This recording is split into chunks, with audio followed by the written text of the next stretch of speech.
దేవతలకి, దానవులకి మధ్య జరిగిన సాగర మథనంలో దేవతలకి కొన్ని వస్తువులు, దానవులకి కొన్ని వస్తువులు వెళ్ళాయి.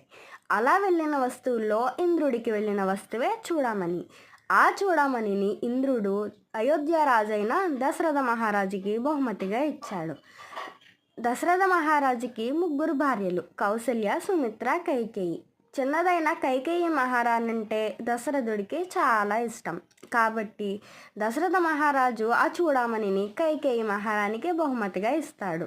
తరువాత అయోధ్యకు పెద్ద కోడలిగా వచ్చిన సీతకి కైకేయి మహారాణి ఆ చూడమణిని బహుమతిగా ఇస్తుంది.